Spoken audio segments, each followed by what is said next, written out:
항상 그렇지만 여러 가지가 같이 많이 겹쳐 있을 또 전환기인데 먼저 시작합니다. 원래 주어진 대로 지금 대북 관계 관련된 외교 문제부터 시작해 보겠습니다.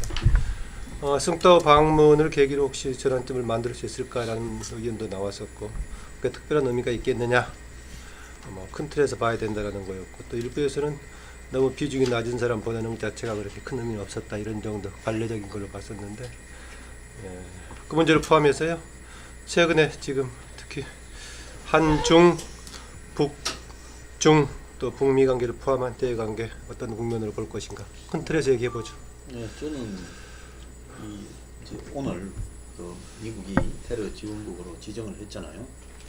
어제는 미국이 전방위로 중국에 대해서 무역 보복에 나선다 이런 이야기가 있었는데, 지금 미국의 조야에는 트럼프가 283조 사기에 쏘가가지고 한마디로 시진핑한테 허물허물하게 안경처럼 굴다가 미국에 돌아와서 보니까 자신이 마치 아시아의 중국의 어떤 주도권을 보장해주면서 시진핑의 환대에 속아서 놀아났다라는 게 미국의 지금 거의 이 공화당 안에서조차도 비판이 나오니까 급선회하면서 다시 또 북한을 바짝 쪼는 모양, 또 중국을 쪼는 모양으로 보이는데, 지금 시진핑과 트럼프의 합의로 북한에 특사를 한번 보내보겠다 했는데 그냥 그 중앙위원 205명의 중앙위원회에 불과한 승타오를 중국이 형식적으로 보냈고 북한도 형식적으로 대접해서 이렇게 했다고 봅니다.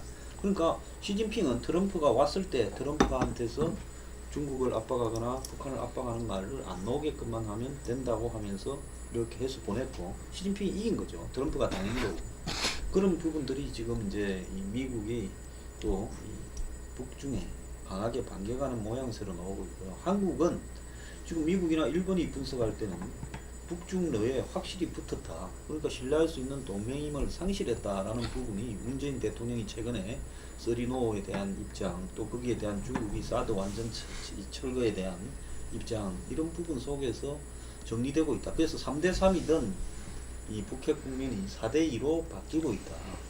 이 부분에서 이제 미국과 한국과의 관계도 앞으로 통상 문제 등으로 좀 더 또 심각하게 터져 나올 거다. 그래서 요즘은 단편적으로 무슨 한 정상끼리 만나서 이야기한 데서 결론이 나는 게 아니라 그 결론들이 해석이 되는 부분에서 한 보름이나 한 달 정도를 지켜보면서 이렇게 해석이 되는데, 북한의 지금 핵 문제가 화해 국면으로 가는 게 아니라 미국이 테러 지원국으로 지정하면서 북한이 반발하면서 도발하는 양태로 가고, 특히 지금 휴전선에서 저기 DMZ에서 JSA에서 도발은 저 북한이 정전협정을 사실상 무력화시키면서 평화협정 체제로 가자라는 압력도 포함되어 있는 부분이라고 봅니다. 그런데 그걸 갖다가 정전위를 하자고 북한을 불러서 따질 수도 없는, 북한이 응하지도 않는 상황, 사실상 유엔의 정전협정이 거의 무력화되는 부분으로 북한이 가고 있다. 이런 상황들이 이렇게 되면서 이제 한때는 제재 압박에서 그 다음에 북하고의 대화로 가다가 다시 이제 또 강경한 대치로 반복되는 상황으로 지금 가고 있다라고 저는 그래 보고 있습니다. 네, 지금 JSA까지 같이 결합해서 얘기했는데 그건 연결시켜야 되는 문제인지 따로 봐야 될지 좀 두고 보기라고요. 유창선 박사님. 상당히 좀 한반도 어려운 상황이 당분간 지속이 될 거로 이제 보이네요. 최근 들어서 북한하고 이제 미국 간의 이제 대화의 이제 모색, 이런 거에 관한 구체적인 얘기들이 나오면서 좀 전반적인 국면 전환에 대한 기대감도 상당히 이제 있었는데, 하지만 트럼프의 테러 지원국 이제 재지정, 이게 상당히 또 이제 영향을 미칠 거로 이제 보입니다.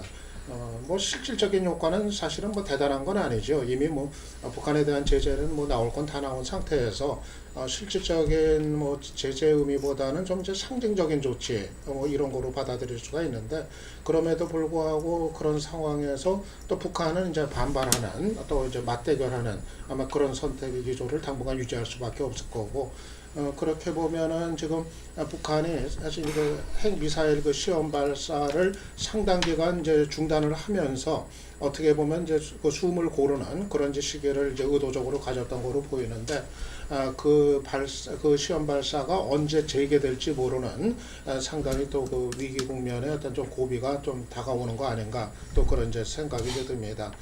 기본적으로 이번에 그 테러 지원국 재지정이 의미하는 거는 트럼프가 여전히 대화보다는 북한에 대한 그 압박을 통해서 이제 굴복을 시키겠다. 이런 그 생각을 유지하고 있는 거로 판단이 들고 오히려 거기에 이제 올인하는 모습으로 보이는데 문제는 지금 북한이 과연 미국에 대해 가지고 항복을 하는 이런 식의 선택을 할 가능성이 있느냐? 저는 그 가능성은 사실상 없다 그렇게 판단을 하거든요. 정말 뭐 맞붙어서 싸우는 한이 있더라도 자신들이 그 핵에 대해서 항복을 하고 들어가는 아마 이런 선택할 가능성은 없기 때문에 아마 좀 상당 기간 다시 좀 어려운 상황으로 또 이 위기 국면이 조성이 될 가능성이 또 커진 거 아닌가 그렇게 판단은 듭니다. 황 소장이 얘기한 우리나라가 한미동맹 처음보다는 지금 중국과 쪽으로 오히려 좀 쏠린 느낌이다. 문재인 정부가 그렇게 보세요? 특별히 쏠렸다기보다는 그동안 이제 뭐 중국하고는 거의 뭐 관계가 이제 단절이 됐었는데 이번에 관계가 정상화되면서 뭐 문재인 정부로서는 이제 균형적인 외교 그걸 이제 공식적으로 표방하는 건 부담스러우니까 뭐 말을 조심하는 것 같은데 사실상은 좀 이제 중국의 역할에 상당히 좀 무게를 싣는 이런 건 나타나는 것 같아요. 근데 다만 이번에 그 시진핑 특사가 뭐 평양에 다녀왔지만 아직까지 뭐 얘기가 지금 없는데 트럼프가 테러 지원국 제재정 발표를 한 것도 별 성과가 없어서 그랬다. 뭐 이런 이제 해석도 나오고 있는데 아무튼 근데 중국도 지금 상황에서는 뭐 북한에 대해서 별 뾰족한 역할을 지금 하기가 대단히 좀 어려운 상황 아닌가 하는 판단은 좀 듭니다. 우선 뭐 한중 관계 개선 문제는 뭐 큰 흐름상 바람직하죠. 계속 이렇게 뭐 가까이 있으면서 어려운 상황 속에 있을 수는 없는 거니까. 그 다음에 사드 문제는 어쨌든 원인 제공을 박근혜 정부의 아마추어리즘이 제공한 측면이 분명히 있습니다. 뭐 천안 광장에서 군사 사회로다가 느닷없이 사드를 하니까 중국을 자극한 측면이 있는데 문재인 정부로서는 이걸 어쨌든 회복하는 것이 숙제다라고 볼 수 있는 것이고 그런데 좀 아쉬운 측면은 이제 이게 아마추어와 프로의 차이인데 과연 우리가 이렇게 다 내주고 서두를 필요가 있었냐라는 아쉬움이 좀 있습니다. 이렇게 중국 항구15 기사를 보면 초한방 쏘지 않고 다 얻었다라는 홍콩이었죠. 중국이 뭐 초한방 쏘지 다 얻었다 했는데 기본적으로 총론적으로는 한중 관계의 회복이 뭐 북한을 컨트롤하기 위해서도 필요한 것은 맞았지만 그 수순과 방식에서 지나치게 이게 좀 아마추어적이지 않았나라는 이제 비판이 하나 있는 거고 최근에 제가 이제 북한 한반도 정세에서 가장 재밌게 본 게 이 쌍중단이라는 이 세 글자를 둘러싼 미묘한 어떤 순환음을 좀 봤는데 여기서 가장 주목할 게 이제 트럼프도 뭐 쌍중단에 대해서 시진핑에 대해서 노했다라고 얘기를 하고 있고 뭐 러시아는 이거야말로 뭐 굿 아이디어 아닌가 뭐 이런 얘기인데 이제 문정인 특보의 사실 주장이죠 쌍중단이라는 게. 그러면 이게 굉장히 재밌는 게 문재인 정부의 속내 아니냐라고 읽을 수 있는 측면들이 굉장히 많다는 겁니다. 이 쌍중단에. 북한 핵실험 중지하고 우리 군사훈련 중지하고 이게 굉장히 위험하다라고 이제 보는 거죠. 그러니까 기본적으로 무슨 얘기냐면 문 정부 들어와서 북한 핵 문제, 미사일 문제를 매일매일 시시각각 변하는 미묘한 국제 정치 정세에 대한 정보를 바탕으로 노련하게 한반도 운전자론으로 본다면 운전해가는 것이 아니고 이념적 기조, 정책적 기조를 문정인류로 딱 정해놓고 거기에 상황을 맞추는 형식이 아니냐라는 불안감이 솔직히 제 입장에서는 있습니다. 이게 이제 아마추어와 프로의 차이인데, 그러니까 노련한 운전자는 길을 가면서 길의 상황에 따라서 운전 테크닉을 발휘를 해야 되는데 이념적 프레임이 딱 있다. 그거 뭐 대충 아시겠죠. 그 프레임에 저는 그것을 옳다 나쁘다 그거는 뭐 우리가 3박 4일 토론을 해야 될 문제니까 또 진보 정권의 기조일 수도 있으니까 그거를 문제 삼지는 않겠는데 그 이념적 관념적 프레임이 앞장서가고 상황이 그 관념에 의해서 재구성되는 어떤 이렇다면 그건 굉장히 문제가 있는 거 아니냐라는 우려가 개인적으로는 좀 있습니다. 그렇기 때문에 어쨌든 문 정부가 보여줬던 그 북한 문제에 대한 그 드리블 능력을 봤을 때는 굉장히 초보적이고 아마추어적이다. 그 다음에 주변 4대 강국에서 뭐 균형제라는 것도 뭐 기본적으로 이론적으로 저는 뭐 거기서 말도 안 된다고 생각을 하지만 100번 양국에서 균형을 잡아갈 정도의 실력이 있느냐에 대한 의구심이 드는 어떤 지점들이 계속 반복돼 있다 이렇게 봅니다. 네, 뭐 비슷한 것 같으면서 조금 초점들이 조금 세 보인다. 다르네요, 강조점이요. 예. 그 북핵 위기 속에서 좀 신냉전이 벌어지지 않겠나.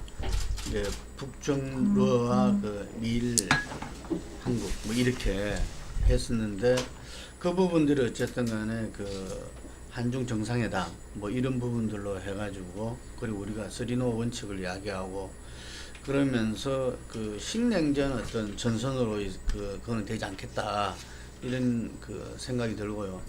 그랬을 때 어쨌든 간에 지금 북핵 관계, 북미 관계에서도 이 중국의 역할이 상당히 그 중요하다 이런 생각이 드는데 그 미국이나 또 우리나라가 중국에 아무리 그 북한에 대한 어떤 좀 전면적인 압박, 그 실효적인 어떤 제재 이런 부분들을 요구한다 하더라도 중국이 그걸 응할 턱은 없다 이렇게 그 보여집니다. 그렇기 때문에 그 한계는 명확하다 이런 생각이 드는 거고 그랬을 때 그 앞으로 어떤 그 북핵 관계를 둘러싼 어떤 그 이 솔루션은 해결 방안은 이 지난한 과정이 될 수밖에 없다.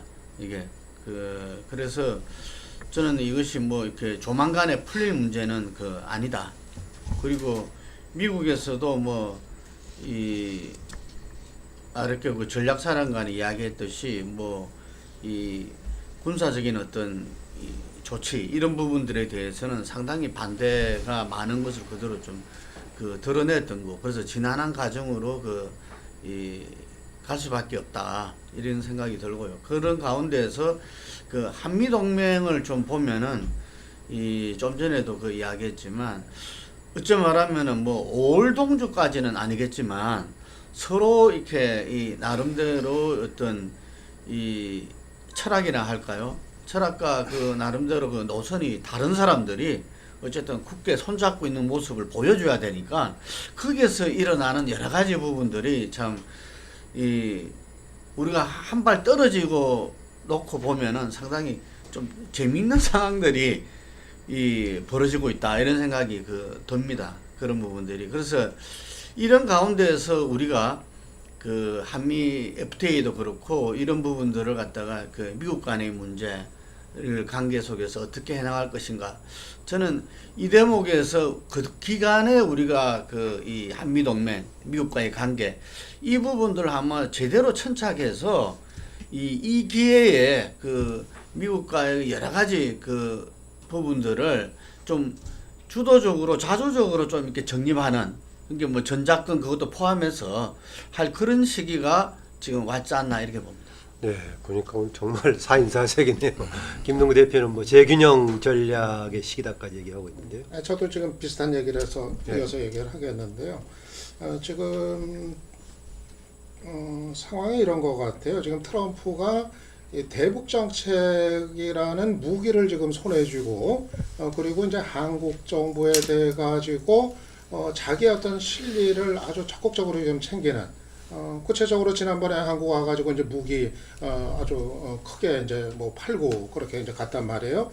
거기에 이어서 지금 한미 FTA 이제 협상 이게 또 예정이 돼 있는 이제 상황이고 그래서 그런데 그런 문제에 대해서 문재인 정부가 지금 제 목소리를 분명하게 내지 못하고 있는 이유는 역시 그 한미 동맹이라는 거. 대북 정책에 있어서 미국과 보조를 같이 해야 되고 또 미국의 뭐 좀 거칠게 얘기하면은 트럼프의 심기를 거슬리지 않고 원활하게 이거를 한미 동맹을 유지해야 된다는 필요성 이것 때문에 다른 거에 대해서는 어떤 요구도 지금 받아들이고 지금 가는 이런 상황이 돼버렸단 말이에요. 근데 트럼프가 너무도 그거를 아마 본인이 잘 장사꾼으로서 그걸 잘 읽고 있기 때문에 그거를 계속 이제 활용할 거로 봅니다. 그래서 어떤 때는 오히려 이 북한과의 문제에 긴장을 고조시키는 이런 거를 또 선택적으로 했다가 또 뺐다가 뭐 이러면서 장사는 장사대로 하는 이게 될 텐데 뭐 이렇게 무한정 끌려다닐 일이 아니지 않나 하는 생각이 좀 들어요. 그래서 차제에 전반적으로 저는 한미 관계에 있어서 문재인 정부가 좀 더 기본적으로 국익의 관점에서 분명한 입장을 좀 하나씩 이제 좀 정리를 해나가야 될 필요가 있지 않겠나 생각이 들고, 예를 들어서 한미 FTA는 별개로 전 다뤄야 된다고 봐요. 뭐 대북 정책과 연관돼서 그것까지 콕 껴가서 끌려갈 건 아니고, 정말 너무 지나친 요구를 할 때는 뭐 폐기까지도 뭐 불사한다는, 이를테면 그렇게 우리는 우리대로 원칙을 갖고서 임해야 될 좀 여러 가지 문제들이 그런 거 아닌가. 그리고 대북 정책도 계속 마냥 눈치 보고 끌려다닐 것이 아니라 우리대로 분명한 어떤 원칙을 좀 더 그 정돈을 좀 할 필요 있지 않나 하는 생각을 합니다.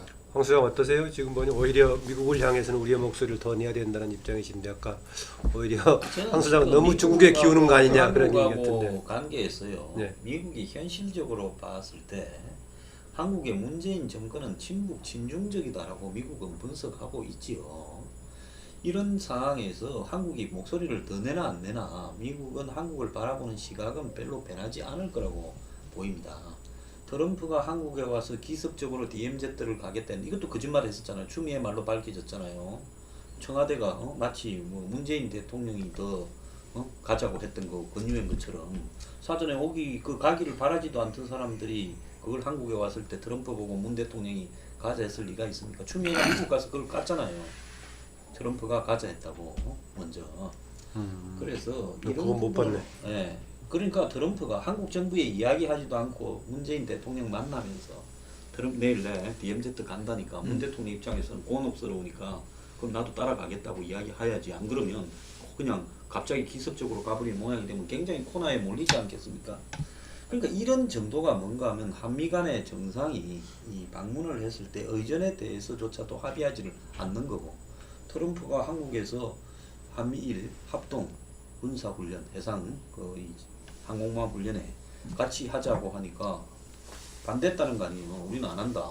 그러니까 70분 하기로 했던 회담이 40분이 떨어져 나가서 30분 만에 끝났다는 거 아닙니까? 그러니까 미국이 한국에 와서 이야기는 더 이상 적을 대국민적으로는 확산시키지 않고 그냥 적당히 관리해서 그 다음에 뭐 무기 사주겠다 뭐다 밑으로 굉장히 작업을 했대요.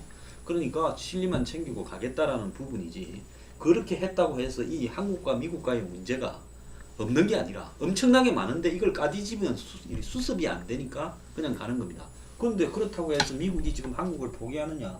미국은 절대로 포기하지 않겠다라는 부분이거든요. 그러니까 앞으로 이 북핵 협상이 빨리 될 것 같아도 제가 봤을 때 몇 년을 끌 가능성도 있다고 봅니다. 북한이 이 지금 ICBM하고 핵을 완결해도요. 근데 북한이 지금 의외로 이 대기권 재진입 기술을 확보하는 부분에서 지금 실험을 더 안 하고 있는 부분이, 이번에 한다면 ICBM을 쏴야 되는데 거기서 지금 뭐 문제가 생겼다는 거예요. 그러니까 미국은 이게 시간이 좀 덜 걸리겠구나 바라보면서 끌고 가려고 하는 경향이 지금 확실하게 있는 거죠.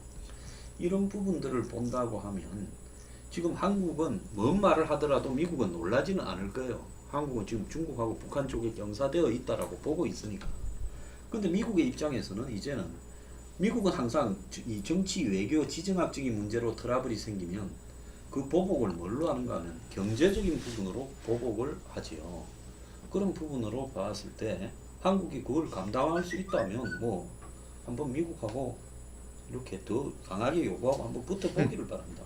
제가 볼 때 지금 많은 경제학자들이 내년 하반기에 금리 올라가고 저기 가계부채 터지고 하면 그때는 정말로 IMF 때나 금융위기 때 두 차례 다 이 미국의 어떤 지원에 의해서 또 한 번은 아주 가혹하게 맞고 한 번은 좀 덜하게 맞았는데 거기에서 좌우되는 거니까 미국은 한국의 그 칼날을 그러니까 황 소장은 뭐 한번 해보려면 해보지만 그건 길이 아니다 그런 얘기인가요? 아니 그렇게 하다가 된통 한번 당할 거라고 저는 보고 있습니다. 그 우스갯소리를 하나 하면 이제 트럼프가 이제 저 비무장지대 가려고 그랬는데 최고 지도자 김정은의 안개 신공에 의해 가지고 안개 신공에 의해서 트럼프 대통령이 DMZ 방문을 막았다라는 그 북한 내부 주석궁의 북한 갔다 온 사람들 많이 보니까. 그래서 김정은 역시 백두혈통을 이어받았다. 최고 지도자 트럼프의 그 DMZ 방문을 안개신공이라는 간단한 초식으로 막았다. 뭐 이런 우스갯소리가 있습니다. 저는 걱정하는 게 것이 나는 전체적인 기준은 우리 황 소장 말씀하신 거하고 거의 비슷한데 그렇지만 어쨌든 국민의 어떤 그 선택에 의해서 문재인 정부가 들어왔고 문재인 정부의 어떤 진보적 외교 실험 뭐 그거는 동의하든 동의하지 않든 뭐 그래 갈 것이고 뭐 그건 이제 그런 차원에서 봐야 되는데 걱정스러운 것은 그 차원이 아니다는 거죠. 예를 들어서 중국에 갔어도 몇 번 한 두세 번 토론한 적이 있는데 중국의 학자들이라는 사람들은 철저하게 어떤 당의 통제를 받는 사람들입니다. 근데 최근에 보시면 아시겠지만 국내 보수 언론에 많이 소개가 되는데 중국 정부가 북한에 대한 인식을 바꿔야 된다는 이른바 그 국제정치학자들의 발언들이 굉장히 나오고 있습니다. 예를 들어서 일종의 그 우리로 보면 관변학자들인데 그러니까 마치 내부 노선 투쟁이 있는 것처럼 비춰질 정도로 북한을 전통적인 그러니까 그 북중 혈맹으로부터 이제 그걸 놓아야 된다라는 논리가 중국 내에서 나오고 있거든요. 그럼 그것은 대한민국식으로 학자적 소신에서 비롯된 것인지 아니면 중국 내의 고도의 어떤 중국식 정치적 작동에 의해서 나온 것이 저는 철저하게 후자라고 봅니다. 왜냐하면 그거는 체험적으로 중국 가서 중국 학자들하고 토론을 해보면 딱 느껴요. 걔들은 앵무새입니다. 앵무새. 발제를 하는 사람이나 토론자나 사드 때 제가 연변대학 가서 한번 붙어본 적이 있는데 그 사람들이 조선족 동포였어요. 동포였는데도 불구하고 철두철미하게 중국 정부의 입장에서 5cm도 물러서지 않습니다. 그 다음에 저녁에 술 마실 때는 또 다른 입장이고 그렇다고 본다면 제가 이 얘기를 하는 이유는 아까 그 한중 관계 개선 과정에서 협상이라는 것은 급한 놈이 많이 내주게 돼 있는 것 아닙니까? 좀 아마추어리즘이 보였다는 거. 그러니까 다시 정리를 하자면 한미 관계, 한중 관계, 북미사일 해법, 북미사일 핵과 미사일에 대한 해법의 이니시티브는 우리가 가질 수가 없습니다. 왜 힘이 약하기 때문에. 그런데 급한 사람이 안 급한 척 할 수 있어요? 우리가 급했느냐는 거죠. 그러니까 저 얘기는 좌파적 노선, 그다음 문재인 정부의 어떤 지향점은 뭐 그렇다 치고, 근데 그것이 굉장히 유능하고 아까 첫 번째 발언하고 좀 반복이 되는데 프로페셔널하면서 충분한 정보력의 바탕 위에서 고도의 정치적 판단하에서 이루어지는 것인지에 대한 불안감이 네. 저로서는 훨씬 크다는 얘기입니다. 대표적으로 지금 주미대사 누구죠? 통상 전문가가 있습니다. 주중대사 누구죠? 노영민가 있습니다. 그다음에 국정원 엉망진창돼 있습니다. 지금 뭐 그런 상황에서 문재인 대통령과 NSC가 정말 제대로 된 판단을 할 수 있을 정도의 보좌를 받고 있는 것인지, 또 하나 두 번째는 지금 현재의 한미 관계에서 미국의 정보 자산을 우리가 어느 정도 공유하고 있는 것인지, 북한에서 이런 부분들이 다 걱정이라는 거죠. 이 걱정의 바탕에는 문재인 정부의 아마추어리즘, 조급성 등등에 대한 불안감이 오히려 노선과 지향보다 훨씬 더 큰 게 아닌가라는 걱정을 하는 사람들이 많다는 겁니다. 박상원 박사는 지금 문재인 정부 얘기하면 정부라는 문제를 심각하게 보고 있네요. 네, 김능구 대표. 하여간에 제가 볼 때는 이 문재인 정부가 이 탄생할 때도 사실 그 안보 부분에서 이 지난 대선 때는 상당히 불안감을 줬던 거 아닙니까? 그런데 이번 대선에서는 그 안보에 준비된 대통령이다, 혹은 뭐 안보 대통령이다 이야기할 정도로 상당히 자신감을 갖고 했고, 그 캠프에서도 상당히 기존의 이 노무현 정부 때부터 이렇게 또 DJ 정부 때부터 이 남북 관계와 외교 부분의 어떤 전문가들이 그 팀을 구축해서 이렇게 이 준비를 해오고 이렇게 했다고 봅니다. 그런데 지금 이 북핵이라는 게 이 우리나라가 실제로 보면 이게서 이 자조적으로 뭐 대통령도 이야기를 했지만 할 수 있는 일이 별로 없는 것 같아. 이런 자조적인 이야기를 해가지고 또 공격을 많이 받고 그랬었는데, 그게 이 실제 상황인지, 예를 들면은 미국 뭐 북미 관계라든지 중국의 역할이라든지 뭐 이런 속에서 우리가 뭐 운전자가 아니라 뭐 옆좌석도 타기 어렵다 이런 이야기도 뭐 나오고 그랬었는데, 저는 그 부분에서 어쩔 수 없는 한계는 분명히 있을 것이다 이렇게 봅니다.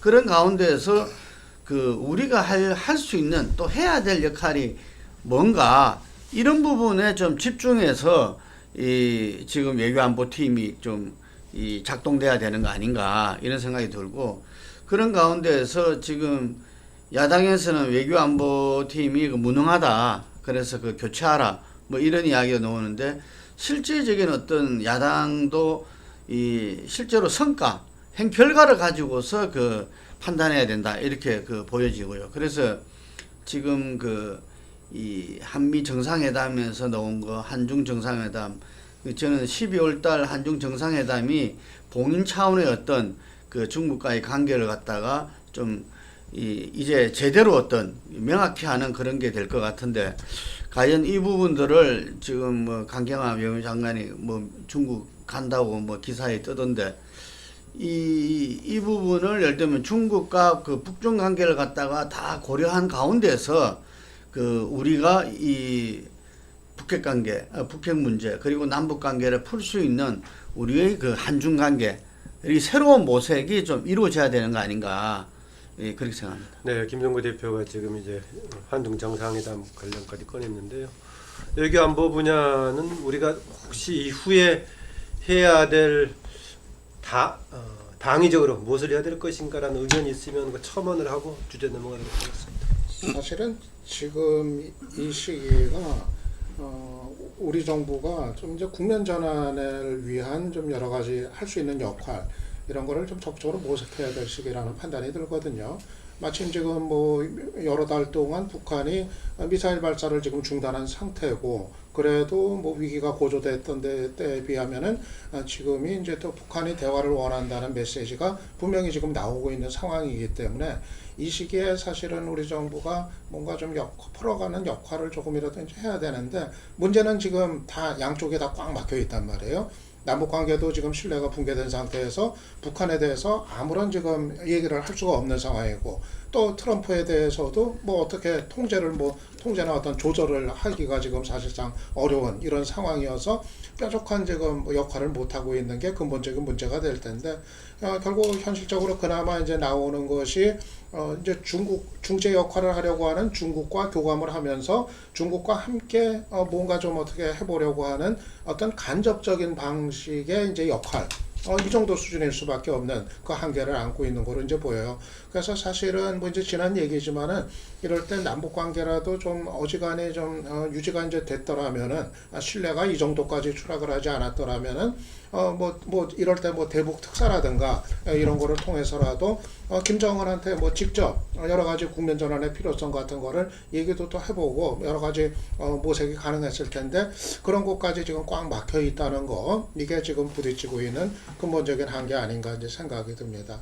보면은 지금 북한도 굉장히 고심을 하고 있는 게 역력히 나타나요. 네. 지난번에 최선희가 뭐 국제회의 왔을 때도 트럼프가 진짜 미치광이냐, 아니면 겉으로만 저러는 거냐, 미국이 진짜 북한을 칠 거 같냐 아닐 거 같냐, 이거를 그렇게 이제 궁금해했다는 거, 이게 북한도 과연 어떻게 판단하고 어떤 선택을 해야 될지를 고심하고 있는 거니까, 사실은 이럴 때 적극적인 설득의 역할을 누가 할 수 있다면은 충분히 가능한 여지는 있는데, 그거를 지금 우리도 못하고 있다는 게 좀 한계인 것 같습니다.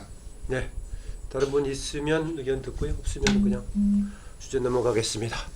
김동구 대표 어제 그 토론회 가셨던가요? 예. 뭐 정당 관련 얘기인데, 원래는 뭐 순서로 보면 민주당이 제일 먼저인데 국민의당 관련 얘기 지금 최근 진행이 되고 있으니까요. 김동구 대표 어제 무슨 얘기 하셨어요? 그 어제 제2창당위원회가 예. 그 긴급 원탁 토론회를 연 건데요. 그 이 당 대표가 어쨌든 그 임명하는 게 제2창당 그 위원장 아닙니까? 예, 그래서 나는 두 사람이 있죠. 예. 그래서 나는 당 대표 입장하고 김태일 위원장 입장이 같은가 싶었더만은 다르더라고요. 그래서 내가 그 어쨌든 그 김태일 그 제2창당 위원장 입장은 그 지금 바른정당과의 그 통합을 주장하지 마라. 연대만 이야기해라. 통합이 아니라고 해라. 그걸 명시하라는 거고, 이쪽 당은 이제 그 평화개혁연대 쪽을 갖다가 추진하는 사람은 반대를 위한 조직을 갖다가 만들지 마라. 뭐 이런 이야기인데, 제가 볼 때는 뭐 교수다운 이야기였다. 이렇게 생각이 들더라고요. 그래서 제 생각에는 어쨌든 안철수 대표의 우리 정치사에서의 어떤 역할은 있었다고 본다. 성취단 얘기네요. 있었다고 보다 과거형이잖아.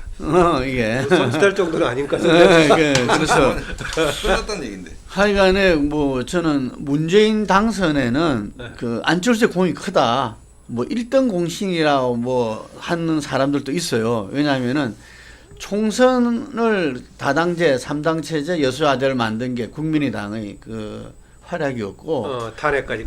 이것이 탄핵을 있게끔 했던 거고 그 탄핵에 있어서 또 이렇게 이 촛불이 불붙어서 대통령이 또 바뀌고 그 이전에 또 2012년 대선에서 주목받게 했던 것도 안철수 덕이 있었죠. 예. 그래서 분명히 그런 역할은 있었다. 그런데 그 지금 이제 그 바른정당과의 어떤 그 통합의 문제는 이 앞뒤 문제가 지금 제대로 정리가 안 된 거다. 먼저 국민의당이 정말 국민들이 3당 체제를 만들어 줬으면은 그 존재 의미를 보여줘야 된다. 그러니까 최근까지 지금 안철수 대표 행보에 대한 문제가 있다는 지적을 해주셨네요. 그렇죠. 네. 거기서 이제 이야기 속에서는 뭐 전 정권에 복수하려고 정권 잡았나 이런 부분들은 촛불 시민들한테 비수를 꼽는 이야기다. 본인이 또 이렇게 촛불 정신을 이어받겠다고 하면서도 요런 말 때문에 그걸 믿지 못하게 되는 거다 이거지. 예. 그래서 어쨌든 간에 국민의당의 존재감을 갖다가 의미를 갖다가 지금 국민들한테 보여주는 게 안 대표 해야 될 일이다. 예. 그런 부분에 있어서 개헌이라든지 선거구제 개편 이런 부분에 본인들이 캐스팅 보트가 아니라 리딩 보트로 나서고 싶다면 이걸 주도적으로 잘 풀어봐라. 네. 그리고 나서 뭐 이후에 어떤 뭐 선거연대라든지 뭐 통합이라든지 이런 부분도 생각할 수 있지만 지금 시스템도 안 갖춰 있고 사람도 제대로 자기들 말에 의하면 정당의 그 체계가 제대로 안 돼 있는 사람들이 벌써 다른 쪽에 하고 그렇게 하다 보면 이 당은 망가질 수밖에 없다. 뭐 그런 이야기를 했습니다. 한때 안철수 전문가였던 황교안 소장.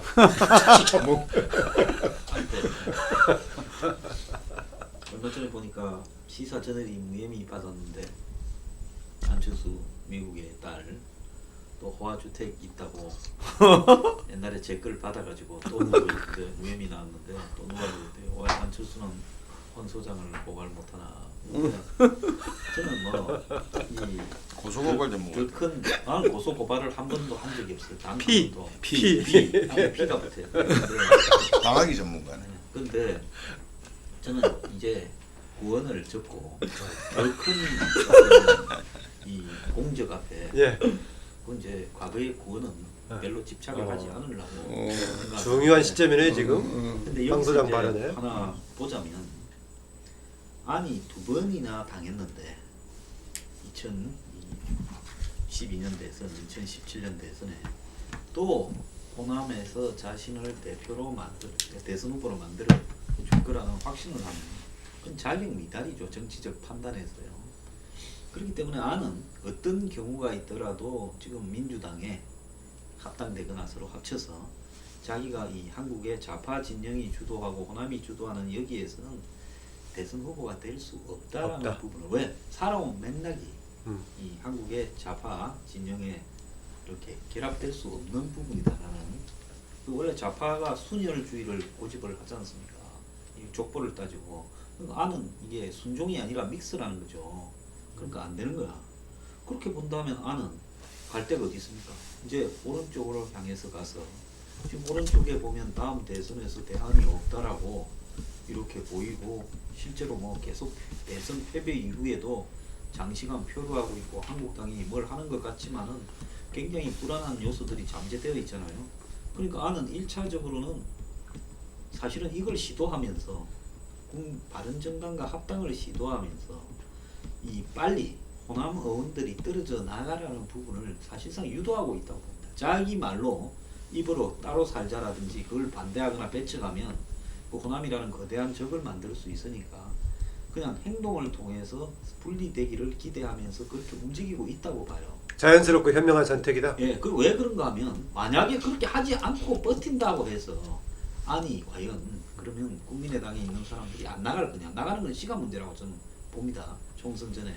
그러니까 그렇게 되기보다는 빨리 깨지면서 자기 길을 자기가 만들어가는 것이 낫다고 보고, 또 한 입장에서는 죽어도 못 나가는 사람이 비례대표 열세에 또 민주당에서 싫어서 도망 놓은 사람들 둘에 뭐 서울의 김성식 정도는 한 3명은 안 갈 거라고 보면 16명 정도는 된다고 한번 보겠어요.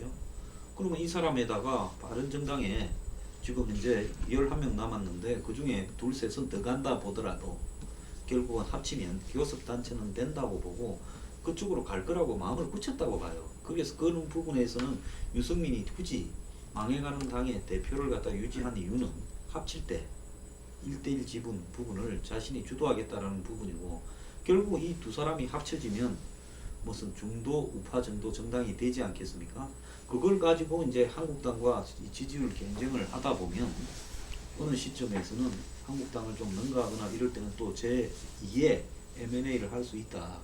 이렇게 보면서 마음을 굳혔다고 저는 혹시 보고 황 소장이 자문해 준 거 아니에요? 나 이거 6개월 전에 내가 뉴스 브리핑에서 이야기했던 거예요. 대선 직후에 나는 글로 갈 거라고. 지금 정확하게 글로 가죠. 네, 장선 박사. 안 대표가 얘기했던 대로 통합을 해가지고 제2당이 되고 이제 자유한국당 이제 제치고 제2당이 되겠다. 만약 그렇게 될 수만 있다면 저는 뭐 상당한 의미가 있다고 생각을 해요. 뭐 이제 안철수 대표 본인 개인의 정치적인 활로라는 차원에서도 그렇고, 저는 한국 정당 정치 발전에서도 자유한국당을 뭐 3위권으로 밀어낸다는 건 상당한 의미가 있다고 생각을 해요. 근데 이제 문제는 그것이 현실적으로 가능하겠는가 하는 점인데, 지금 이 환경에서 바른정당 11석짜리 바른정당하고 통합을 무리하게 한다고 해가지고 그런 효과가 현실적으로 가능하겠는가? 저는 대단히 불투명하다고 좀 이제 봅니다.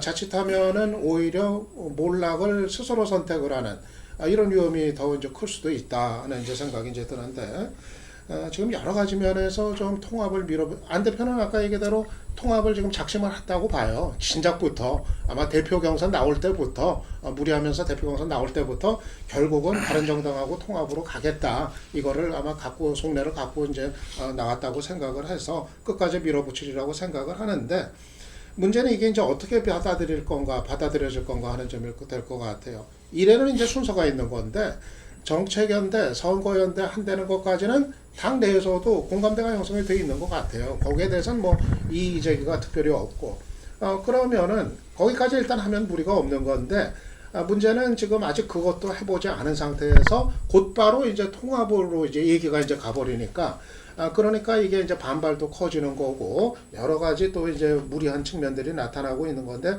저는 이래는 좀 순서가 있는 거가 아닌가. 일단 선거연대까지 해보고 지방선거 때까지 그랬는데 뭐 별 큰 무리가 없다면 그때 가서 지방선거 후에 통합 얘기를 거론하고 판단할 수 있는 건데, 이렇게 단계를 건너뛰어서 일을 추진하는 거에 대한 어떤 무리, 그러다 보니까 이게 어떤 그 공적인 명분을 갖는 거라기보다는 안철수 대표 개인의 정치적인 생존을 위한 그런 어떤 공학적인 수로 지금 비춰지고 있다는 점이 문제 아닌가. 그리고 그 과정에서 지금 여러 가지 말을 계속 바꾸고 있단 말이에요. 안 한다고 했다가 한다고 했다가 또 안 한다고 했다 또 한다고 했다. 이러면서 그 정치 리더로서의 그 신뢰가 사실상 당 대표 나설 때는 독자 정당의 생존을 강조하면서 나오지 않았어요? 그죠. 그때 통합 안 한다고 했는데 그러다가 여론조사 얘기 흘리면서 통합한 것처럼 얘기가 나오다가 또 안 한다고 얘기했다가 또 한다고 얘기가 나왔다가 또 안 한다고, 이게 지금 몇 차례 반복이 지금 되고 있거든요. 네. 이러면서 그 정치 리더로서의 신뢰가 사실상 붕괴되는 걸 자초하고 있는 면이 있어가지고, 저는 근본적으로 이 안철수 대표가 활로를 찾으려고 이거를 한 건데, 오히려 거꾸로 자칫하면 본인의 어떤 헤어날 수 없는 수렁으로 가고 있는 거 아닌가 하는 또 생각마저 이제 들 정도인데, 예. 사실 지금 다당제에서 제3당이 지금 이 문제 가지고 날 세우고 있을 때는 아니거든요. 지금 정기국회 종반으로 향하면은 지금 다당제 제도 토대가 되는 선거구제 개편이라든가 개헌이라든가 이런 의제들을 부상시키면서 총력을 기울여야 될 때인데, 지금 다 그런 거에 이것 때문에 파묻히고 있는 거여서 이게 뭔가 지금 앞뒤가 지금 바뀐 거 아닌가 생각이 좀 듭니다. 네. 저도 뭐 그동안 뭐 유명하진 않지만 평론하면서 안철수 대표에 대해서 굉장히 좀 비판적이었는데, 예. 이제 조금 이제 바꾸려고 하고 있습니다. 뭔가 느끼고.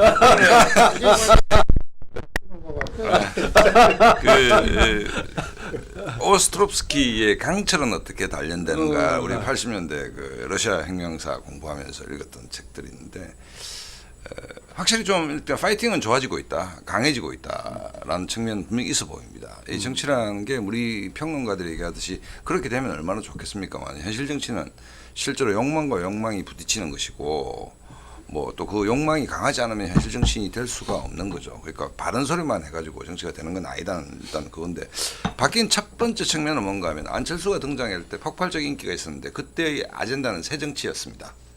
그다음에 끊임없이 질문을 당했죠. 새 정치가 뭡니까? 제대로 답을 했다는 기억은 별로 없거든요. 뭐 저희들 보고 묻는다고 새 정치가 뭐냐 하면 그 명쾌하게 뭐 단답형으로 나올 수 있는 질문은 아닌데 어쨌든 새 정치 신도롬을 가지고 정치판에서 이제 단답형으로 못 하세요? 글쎄 가능하십니까? 저는 잘 모르겠습니다. 예. 그러니까 어쨌든 새 정치가 참 추상적인 얘기죠. 추상적인 얘기고 뭐 그 사이에 또 뭐 새 정치가 뭐냐 물었을 때 국회의원 숫자를 줄입니다 해가지고 그때 또 뭐 난리도 나고 뭐 이렇게 했는데 새 정치에서 이제 극중주의로 바뀌었습니다. 이제 철저 극단적으로 중도를 가겠다. 뭐 중도 좌파든 중도 우파든 뭐 가는 것이고 이제 중도에서 중원에서 승부를 보겠다. 뭐 안철수 의원 가까운 얘기 들어보면 천하 삼분지계 전략으로 해야지만이 뭐 길이 있다. 뭐 이 얘기인데 어쨌든 그것이 실현 가능성 유 박사님 말씀하신 가능성 유무와 관계없이 새 정치라는 추상에서 극중주의라는 구체로 옮아온 것도 성장이라는 극중은 구체다. 조금 뭐 중도 노선 뭐 지키겠다는 거니까 뭐 하여튼 그거보다는 새 정치보다는 조금 더 구체적인 어떤 쪽으로 좀 나왔다 현실적으로 나왔다는 측면 분명히 있어 보입니다. 있어 보이는 것이고 또 하나는 약간 경강부의 느낌이다. 뭐 때로는 건강부에도 합니다. 어쨌든 중도 노선 근데 이제 국민의당은 이제 바른정당과는 조금 다른 것이 이 앞집산에서 바른정당은 사실은 보수 진영에서 보면 탄핵이라는 초유의 사태에 대한 그 사생아였거든요. 바른정당은 탄핵 국면에서 또 조기 대선 이렇게 막 가서가면 탄핵이 불륜이었네. 아니 그러니까 어쨌든 그 정치적 상황의 파생물이었다는 거죠. 그러니까 탄핵 조기 대선으로 가면서 어쨌든 파생물은 오케이. 근데 이제 바른정당은 총선 민의의 산물입니다.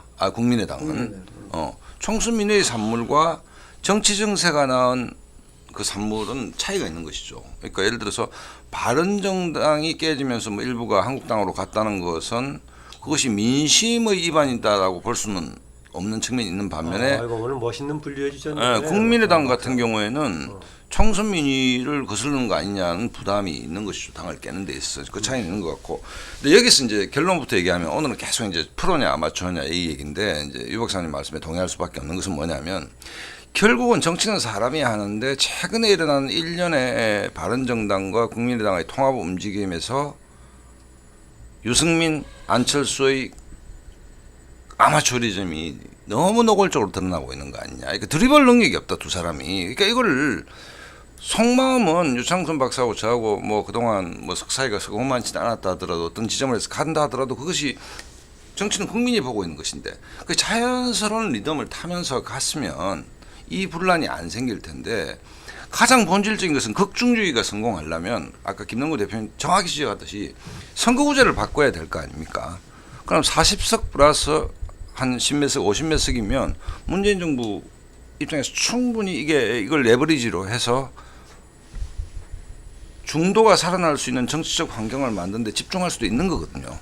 그런데 사실은 더 가장 중요한 본질적이니까 중도가 살 수 있는 생태계를 만드는 여기에 집중을 해야 될 시기임에도 불구하고 느닷없이 통합론이 불거져 나오면서 이 논의 본질적 논의가 힘이 빠지는 그래서 오래 살고 정말 이게 장기적으로 살 수 있는 어떤 굉장히 중요한 정치적 과제를 방치하면서 삼천포로 가는 어떤 그런 극단적 아마추어리즘을 보여줬는데 여기에 어려움이 앞으로 있을 것 같다는 생각이 듭니다. 일단 두 분이 유승민, 안철수 대표가 어느 정도 노련한 그 정치인으로서의 그 운전 능력을 갖느냐의 문제인데 개인적으로 좀 회의적인데 그 부분에서 약간만 저도 거들자면은요.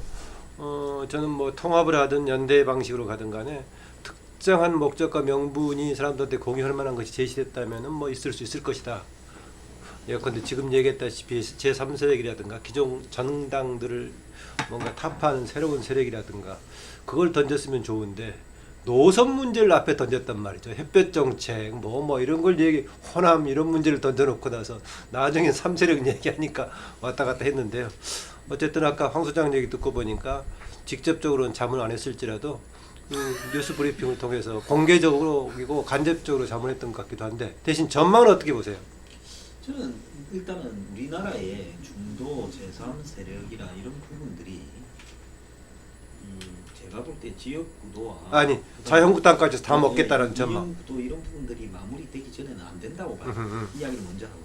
자꾸 그런 게 가능할 것처럼 이야기하는데 집권 세력이 그런 걸 위한 개헌을 해줄 리도 없고요. 그다음에 이 지금 오른쪽 왼쪽 정당 두 개가 이렇게 나가는 사이에서 제3정당을 허용 안 할 거라고 봅니다. 그래서 어쨌든 국민의당은 처음 발생할 때부터 안철수라는 사람의 바탕을 두고 호남의 바탕을 둔 일종의 시한부 정당이었지 저 정당이 장기적으로 지속해 갈 거라고 본 사람은 저는 없을 거라고 봅니다. 대선에서 안철수 대표가 뭐 한 30%대 득표를 했다면 또 가겠지만 그렇지 않는 한은 처음부터 어려웠다고 봐요. 예. 그런 속에서 지금 두 당이 합당을 하면 제가 볼 때 지지율이 한국당을 순간적으로는 이렇게 접근해 가거나 능가할 수 있다고 봐요. 자, 그런 속에서 저 사람들이 뭐 좀 이렇게 모습을 보이면 총선까지 굴러갈 동력은 없는다고 보고 있습니다. 아. 그런데 문제는 총선에서 저 당이 지역적인 기반이 있어서 이길 수 있겠는가? 대선까지라면 또 모르겠어요. 총선에서 기반이 있을 수 있겠는가 하는 것은 굉장히 쉽지 않다고 보고 있거든요. 그래서 저 당의 기반은 그 전에 뭐 지방선거도 걸려 있는데. 예, 그러니까 지방선거에서 어떻게 대응할 거냐, 총선에서 어떻게 대응할 거냐라는 부분에서 매우 쉽지 않은 부분이 있기 때문에 그것이 딜레마라고 보고요. 오히려 한국당하고 같이 공멸 작전을 벌여서 둘 다 재개하면 오히려 또 조금은 뭐 한국당이 더 데미지를 크게 입을 수는 있겠죠. 예. 그래서 그런 자살 정량 말고 총선 지자체 선거의 전략이 지금 있겠는가 지역 예. 기반이 없는 속에서. 혹시 그래서 수도권에서 승리 말고는 상당히 쉽지가 않다는 거죠. 저는 좀 다른 전망인데 단기적으로 이런 식으로 통합이 이제 무리하게 밀어붙이기 식으로 추진이 됐을 때는 통합이 된다 하더라도 저는 그 효과는 좀 회의적이다. 근데 관철은 될 수 있을까요, 통합이?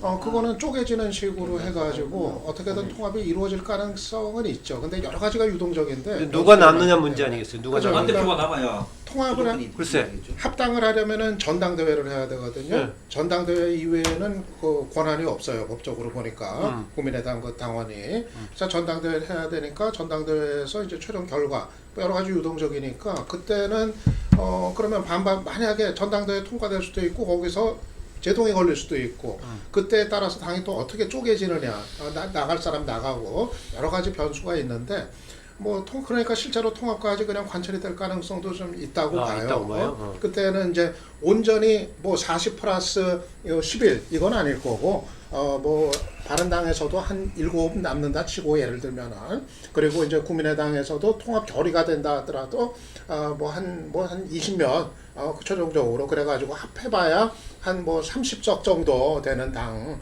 오히려 수는 줄어드는 이런 이제 통합당이 될 가능성도 이제 있겠죠. 근데 그게 될 수도 있고 안 될 무산이 될 수도 있고 이제 그러는데 저는 된다 하더라도 과연 효과가 이런 식으로 해서 얼마나 이제 되겠는가 하는 이제 점인데 저는 이게 4.13 총선 때하고는 좀 다르다고 봐요. 왜냐하면은 그때는 국민의당의 지지율이 바닥이었다가 그랬다가 이제 막판에 가서 껑충 뛰었단 말이에요. 그때는 가능했던 게 이제 안철수 대표에 대한 잠재적인 기대 이게 이제 살아있기 때문에 가능했는데 사실은 지금은 대선 거치고 지금까지 오면서 이게 민심이 달라졌단 말이에요. 지금 상당히 그 실망한 층이 압도적으로 지금 늘어났고 그래서 일단은 그 잠재적인 기대라는 게 사실상 소멸이 되고 그냥 남아있는 게 이제 5%의 지지층만 지금 남아있는 건데 전원 통합을 한다고 해서 그게 전에처럼 과거 그랬듯이 그런 잠재적인 기득층이 등장을 하고 살아나고 유승민하고 안철수가 손잡는다고 해서 그거를 기대하는 게 현실적으로 어려운 거 아니겠는가. 그리고 더군다나 이 상황이 아주 격렬한 갈등을 이제 수반할 거란 말입니다. 만약 전당대회 때까지 가면 그 당내 투쟁이라든가 이거는 뭐 서로가 이제 망가지는 과정이기 때문에 그 상처를 입으면서 통합이 이루어진다 하더라도 과연 그게 국민들한테 어떻게 비치겠는가?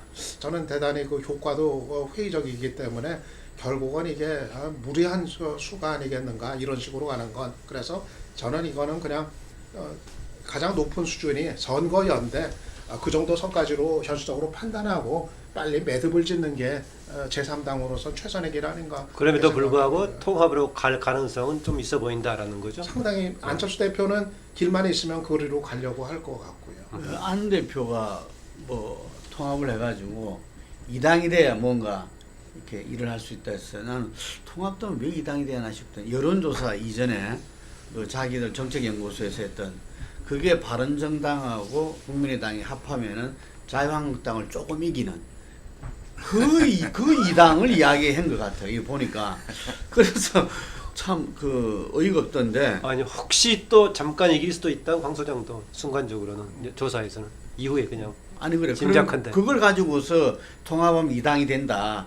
그래야 이거 뭐를 바꿀 수 있다 이렇게 이야기하고 본인이 실제로 전당대회 때 이게 다 죽어가는 당을 갖다가 살리기 위해서 자기가 나오고 싶지 않지만 당을 위해서 나왔다 이랬는데 그 다음에도 여론조사 어쨌든 그 지지율이 뭐 이 올라가지 않고 네. 계속 뭐 그 오히려 최근에 더 떨어지고 있죠. 이게 어제 그걸 김 대표도 뭐 안철수 책임론 얘기했어요? 지지율? 그런 이야기는 안 했는데 그래서 어쨌든 자 본인이 이제 백악이 무효다 해서 뭔가 새로운 뭔가를 해야 된다 이런 속에서 지금 통합론 뭐 나아가서는 뭐 YS의 길이냐 3당 왔다 DJ의 길이냐 뭐 이런 이야기 나오는 나는 이게서 굉장히 착각을 하고 있다. 지금 안철수 대표가 무슨 착각을 하고 있냐 정말 자기가 정치 지도자로 생각하고 있다. 한번 그런 이야기를 갖다가 했는데 정치 입문 5년 만에 40석 의석을 가진 당 그리고 21.4%의 국민 지지율을 받은 후보 대통령 후보 이거는 굉장한 거다. 맞죠? 이게 굉장한 거지. 정치 입문 5년 만에. 하지만 그렇다고 해서 그것이 본인을 정치 지도자로서 지금 이제 인정할 만한 그런 부분들 국민들한테 보여주느냐 하면은 그런 건 아니고 대부분 금방 이야기하신 대로 대부분 기대치라는 거지. 잠재성 뭐 이런 부분들이 뭐 대선에서도 많이 까먹었지만 그래도 전당대회에서 당대표로 된 거는 또 기회를 준 거라고 봐요. 그랬을 때 정치 지도자의 길을 어떻게 가야 되는 건지 뭘 해야 되는지 저는 이 ABC를 알아야 되는데 이게 아니라 예. 이 험난하고 지난하지만 정말 그 투쟁 속에서 국민들한테 이 성과를 보이고 나름대로 이래는 해나갔어야 되는데 이것을 갖다가 이 YS가 3당 합당 그냥 한 게 아니죠. DJP 연대 DJ가 그냥 한 게 아니고 그런데 본인은 지금 이제 성과라 할 수 있는 거는 거의 국민의 기대 잠재성에 대한 어떤 이 인정 이것밖에 없는 상황에서 본인이 뭐 지금 이런 식으로 해가지고 정계 개편을 통해 가지고 확 뭔가 바꾸겠다. 저는 이거는 어떤 면에서는 좀 정치에 대한 모독 아닌가. 예. 이런 생각이 들어서 좀 다시 겸허하게 그 우리 정치와 국민을 바라보고 본인이 지금 뭘 해야 될 때인지 예. 이걸 명심해야 된다 봐요. 오늘 진행자가 바뀌어서 그런가 내용이 굉장히 많아지네요. 그렇습니까? 전 처음 와가지고 오래간부터 박상원 박사 어떠세요? 바른정당 현재 형식상으로는 지금 11명이 있는데 더 많이 줄어들겠죠? 네 그렇죠. 뭐 어쨌든 뭐 서너 명은 더 빠져나간다. 서너 명 정도 더 이상이 아니라? 빠져나간다고 봐야 될 것 같고. 근데 결국은 이게 이제 뭐 다 이제 우리 그 전문가들 계시니까 돌고 돌아서 사람이 하는 것 같아요. 정치라는 거는. 예를 들어서 시대적 흐름, 뭐 역사적 흐름, 국민의 선택도 중요하지만 그런 재료가 좋았을 때 이 요리를 먹을 만한 요리로 만드는 것인지 못 먹을 요리로 만드는 것인지는 결국 리더십의 문제인데 지금 중도정당 문제든 바른정당 내부 문제든 바른정당 내부 문제도 사실은 그 유승민 대표로 귀책되는 여러 가지 대선 때부터 선입견 있는 거 아니에요? 뭐 그건 저만 선입견인 줄 알았는데 다른 사람도 다 그렇게 얘기를 하니까 당에 있는 사람들도 뭐 그런 얘기들이 있는데 예를 들어서 이제 유승민, 안철수 두 분이 갖고 있는 아주 독특한 캐릭터 중에 하나가 이제 혼밥이라는 얘기가 있습니다. 혼밥. 그러니까 안철수 대표는 밥을 또 요즘 뭐 두루두루 먹는 것 같은데 혼밥 혼술 얘기가 있는데 여의도에서 혼자 밥 먹기를 가장 좋아하는 1번이 유승민이고 아 그렇대요? 예, 뭐 2번이 유승민이 더해요? 네, 더 하죠. 그죠. 도시락 시켜서 혼자서 식사하시는 걸로 유명한데 이제 이런 부분들은 뭐 이제 우리 개인적인 이제 전체적인 토론 하나가 좀 빗겨 있는 건 하지만 어쨌든 그런 그러니까 그런 퍼스널리티가 뭔가 여러 가지 문제에 대해서 오해와 어떤 그 뭐 이렇게 그걸 일으킨 측면도 분명히 있어 보입니다. 분명히 있어 보이고 근데 이제 조금 더 다른 관점에서 좀 생각해 볼 수 있다. 그건 개인의 문제고 두 사람. 예를 들어서 선거연대 말씀을 하셨는데 3당 합당 DJP 연합 다 그 당시로서는 굉장히 담대한 구상 아니었습니까? 그 담대한 구상을 안철수도 해볼 수 있다고 저는 생각을 합니다. 왜냐하면 중도정당이지만 반문 통일전선을 편다라고 했을 때 지방선거에 예를 들자면 어쨌든 어렵사리 뭐 바른정당하고 국민의당이 통합을 했다. 또 구체적으로 말하면 유승민 안철수가 통합을 했다라고 봤을 때 한국당과 선거연대를 펼칠 가능성도 충분히 있다. 수도권에서. 예를 들어 서울시장을 그냥 여러 가지 그림을 그렸다 지웠다는 그림 중에 안철수를 내보내고 경기지사를 한국당이 받고 하는 뭐 그런 형태를 하면서 전체적으로 문재인 정부의 독주를 견제하는 지방선거라는 구도를 짜내고 거기서 선거연대를 통합된 중도정당과 보수정당이 이뤄낼 수 있다면 지금 홍준표 대표도 굉장히 급하잖아요, 사실은. 뭐 이래 가든 저래 가든 지방선거에서 박살난다면 대표직 내려내야 되는 것 아닙니까? 폴리피프이 오늘 컨설팅을 많이 해주네. 그렇다고 본다면 정치는 무엇이든지 가능한 것이고 그래서 지방선거가 지금 다가오고 있으니까 급하게 일단 그 유승민 안철수를 합쳐놓고 그 다음에 어차피 박지원 의원이나 박지원 의원도 뭐 전남지사 얘기도 나오고 있잖아요. 그렇기 때문에 그 사람들 갈 분들은 빨리빨리 가고 그래 중도정당 하나 만들어 놓고 그 다음에 양쪽 다 지지도가 지지부진 도토리 키재기라면 둘이가 선거연대 전선을 같이 짜내는 오히려 뭐 그런 방식으로 해서 지방선거를 돌파하는 예. 뭐 그런 그림도 충분히 그릴 수 있는 것이기 때문에 어쨌든 뭐 서투름은 눈에 두드러지나 안철수 대표가 하고자 하는 말에 대해서 이해가 안 가는 바는 아니다. 뭐 이런 정도로 정리하겠습니다. 자유한국당